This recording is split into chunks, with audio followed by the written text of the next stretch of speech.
இந்தியாவின் கச்சா எண்ணெய் இறக்குமதி விலை 2 மடங்கு அதிகரித்துள்ளதால் பெட்ரோல், டீசல் விலை விரைவில் உயரும் அபாயம் ஏற்பட்டுள்ளது. ஈரான் மீதான அமெரிக்கா மற்றும் இஸ்ரேலின் போர், ஹோர்மூஸ் நீரிணையில் கட்டுப்பாடு உள்ளிட்ட காரணங்களால் இந்தியாவிற்கான கச்சா எண்ணெய் இறக்குமதி வெகுவாக பாதிக்கப்பட்டுள்ளது. கடந்த பிப்ரவரி மாதத்தில் கச்சா எண்ணெய் இறக்குமதி விலை சராசரியாக பேரலுக்கு $69, அதாவது இந்திய ரூபாய் மதிப்பில் சுமார் $6,500 இருந்த நிலையில் தற்போது கச்சா எண்ணெய் இறக்குமதி விலை பேரலுக்கு $140, அதாவது இந்திய ரூபாய் மதிப்பில் $14,000 அதிகரித்துள்ளது.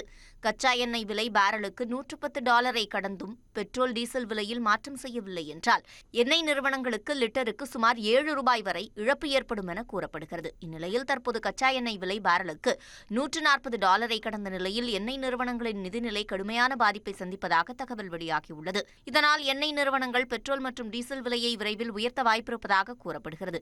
அதே சமயம் மத்திய அரசு தனது வரி வசூல் மற்றும் பட்ஜெட் இலக்குகளுக்கு ஏற்ப வருவாயை சமநிலைப்படுத்த இருப்பதால் மார்ச் 31 தேதிக்கு முன்பு பெட்ரோல், டீசல் விலையில் மாற்றம் இருக்காது என்றும் தொழில்துறையினர் கணித்துள்ளனர்.